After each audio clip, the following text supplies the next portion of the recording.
সবাই কেমন আছো? আশা করি অনেক অনেক ভালো আছো। তোমাদের ভালোবাসা আমিও অনেকটা ভালো আছি। আর দেখো আবার তোমাদের সামনে চলে এসেছি একটা নতুন ভিডিও নিয়ে, নতুন ব্লগ নিয়ে। কিন্তু আজকে আমি ব্লগ দেবো না, আজকে আমি একটা রেসিপির ভিডিও দেব। তো চলো বন্ধুরা, আমার সঙ্গে থাকো আর দেখতে থাকো। আশা করি তোমাদের সবার ভালো লাগবে। আজ আমি বানাবো একটা নতুন ইউনিক রেসিপি। নতুন না হলে এটা পুরনো, এটা অনেকেই রান্না করো, সবাই খাও। আর আমি তো জানো পাতা গাছ পাতা নিয়ে একটু বাটাবুটি ভালোবাসি। তো সেই জন্য আজকে আমি লাউয়ের খোসা বাটবো। তো চলো আমার সঙ্গে থাকো, দেখতে থাকো। আশা করি তোমাদের ভালো লাগবে। আর এই লাউয়ের খোসা বাটার জন্য আমার লাগবে কিছুটা রসুন, লাগবে ধনে পাতা, লাগবে পেঁয়াজ কুচি, আর কিছু গোটা গোটা কাঁচা লঙ্কা। যে যেমন ঝাল খাবো সে সেরকম ঝাল নিতে বাড়িতে। চলো সঙ্গে থাকো, দেখতে থাকো। আর নেব এর সাথে কি বলো তো, আর এর সাথে নিয়ে নেব কিছু চিংড়ি, কুচো চিংড়ি, অবশ্যই কুচো চিংড়ি, বুঝতে পেরেছো? তো একটু কুচো চিংড়ি মানে একটু ছোট ছোট হবে, একদম গুঁড়ো গুঁড়ো চিংড়ি না, মোটামুটি এই সাইজের চিংড়িটা নিয়ে নেব কিছুটা। তো চলো সঙ্গে থাকো, দেখতে থাকো। তো দেখো আমি কড়া বসিয়ে দিয়েছি উনুনে কড়া বসিয়ে দেওয়াতে, এবার কড়াটা গরম হয়ে যাওয়াতে আমি তার মধ্যে লাউয়ের চোগলাগুলো দিয়ে দিলাম, আর নিলাম লঙ্কাগুলো দিলাম, রসুন দিলাম, সব এক এক করে আমি কড়ার মধ্যে নিয়ে নেব।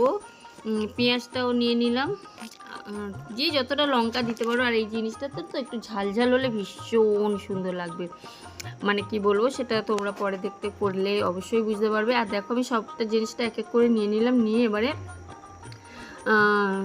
তোমারও চিংড়িটাও নিয়ে নিলাম, সব একসঙ্গে নিয়ে নিয়েছি। নিয়ে এবারে একটু নাড়াচাড়া করে নিতে হবে, বুঝতে পারছি এটা সবজি তো, এর মধ্যে থেকে জল বেরোবে, জলটাকে একটু নাড়াচাড়া করে নিতে হবে। তারপরে আমি ওপর থেকে একটু সর্ষের তেল দিয়ে দেবো। দেওয়ার পরে আমি ভালো করে নাড়াচাড়া করে নেবো, একটু জল দেব না। আর এইভাবে আমি সবজিগুলো সমস্ত জিনিসগুলোকে নিয়ে ভালো করে ভাজা ভাজা করে নেব। আর আঁচটা সবসময় কম করে রাখতে হবে। আমি কাঠের জালের করছি ঠিকই, কিন্তু আঁচটা আমি কম করে দিয়েই করছি, বুঝতে পারছো?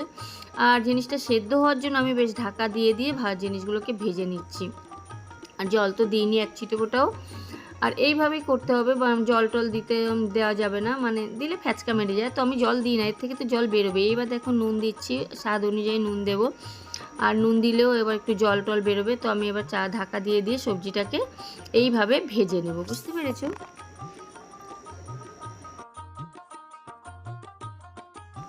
তো দেখো আমার সবজিগুলো ভালোভাবে ভাজাও হয়ে গেছে, প্লাস সিদ্ধও হয়ে গেছে। তো একটু মাঝে মাঝে দেখে নিতে হবে, না খুন্তির মুখ দিয়ে দিয়ে ভালোভাবে সিদ্ধ হয়ে গেছে। তো যখন আমার পুরো ভাজা ভাজা হয়ে যাবে, তো আমি ওপর থেকে বেশ কিছুটা ধনে পাতা নিয়ে নেব, বুঝতে পেরেছো? একটু কুচানো ধনে পাতা দিয়ে দেবো। ধনে পাতা দিয়ে বেশ একটু নাড়াচাড়া করে নেবো। আবার ধনে পাতাটা দেওয়ার পর আবার একটু নাড়াচাড়া করে নেব আমরা।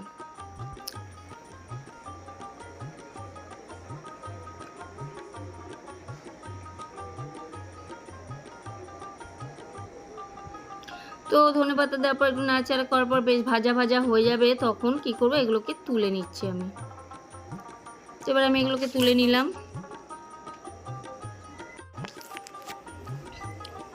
তো দেখো এবার একটা শিলটাতে আমাদের এক্ষুনি আদা রসুন বাটানো হয়েছে, তো সেই জন্য আমি আর ধুলাম না। তো আমি শিলের মধ্যে সমস্ত সবজিগুলো নিয়ে এসে শিলের মধ্যে নিয়ে নেব।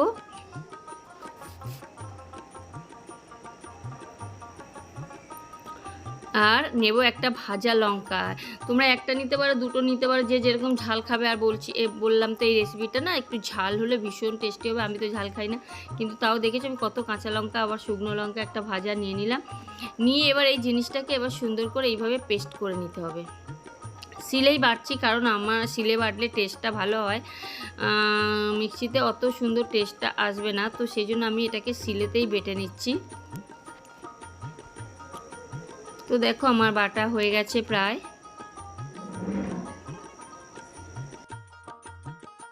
তো চলো আমার লাউয়ের খোসা বাটা রেসিপি রেডি হয়ে গেছে। আর একদম শুকনো শুকনো করে বাটা হয়েছে। আর এর উপর থেকে এবার একটু কাঁচা সর্ষের তেল দিয়ে দেবো। আর যা টেস্ট হয়েছে না, মানে টেস্ট লাগবে না খেতে, তোমাদেরকে কি বলবো, মানে একদম ওয়াও ওয়াও ওয়াও হয়েছে। দেখতেও তো কত ভালো হয়েছে, দেখেছো? আর খেতে মানে কি বলবো, আমি তো গাল থেকে এখনই জল এসে যাচ্ছে, কী আর বলবো। আর এমনিতে আমি একটু খেতে ভালোবাসি, বুঝতেই পারছো, এইসবগুলো তো ভীষণ ভীষণ ভালোবাসি খেতে। তো চলো দেখতে থাক। তো চলো বন্ধুরা, খাওয়ার রিভিউটা তোমাদের একটু দিয়েই দিই। এটা খেয়েছে, আমার ভাইরা খেয়েছে, তো বলেছে ভীষণ ভালো হয়েছে। ভাইয়ের বউ খেয়েছে, ওরাও বলেছে ভালো হয়েছে। এবার আমি খাচ্ছি, অবশ্যই অবশ্যই ভালো হয়েছে। তো চলো বন্ধুরা, আমার সঙ্গে থাকার জন্য, এতক্ষণ থাকার জন্য, আর আমার পাশে থাকার জন্য, ভিডিওটা দেখার জন্য তোমাদের সবাইকে অনেক অনেক অনেক ভালোবাসা। আর যারা নতুন বন্ধু আছো, যারা এখন আমার চ্যানেলটাকে সাবস্ক্রাইব করোনি, তো প্লিজ বন্ধুরা আমার চ্যানেলটাকে সাবস্ক্রাইব করে আমার পাশে থাকো, আর পাশে থাকা বেল আইকনটা বাজিয়ে দাও। তো দেখবে যত নতুন নতুন ভিডিও দেবো, রেসিপি দেবো, অবশ্যই তোমাদের কাছে চলে যাবে। একটা লাইক কমেন্ট শেয়ার করে আমাকে জানিয়ে দিও কেমন হয়েছে। ভালো লাগলেও বলবে, না ভালো লাগলেও বলবে। ভালো লাগবে আমার করতে ভালো লাগে, খারাপ হলেও বলবে, তাহলে আমি জিনিসটাকে শুধরে নিতে পারবো। তো আমি তো খাচ্ছি, আর সত্যি বলছি বন্ধুরা, এত ভালো লাগছে, এত ভালো লাগছে, তো মনে হচ্ছে আমার আর কোনো তরকারি নিতে হবে না, এই দিয়েই আমার পুরো ভাত খাওয়া হয়ে যাবে। তো অন্য তরকারি কোনো টেস্টই পাবো না এইটা খাওয়ার পর। তো চলো বন্ধুরা, সঙ্গে থাকো, পাশে থাকো, টাটা। সবাই সুস্থ থেকো, ভালো থেকো, টাটা।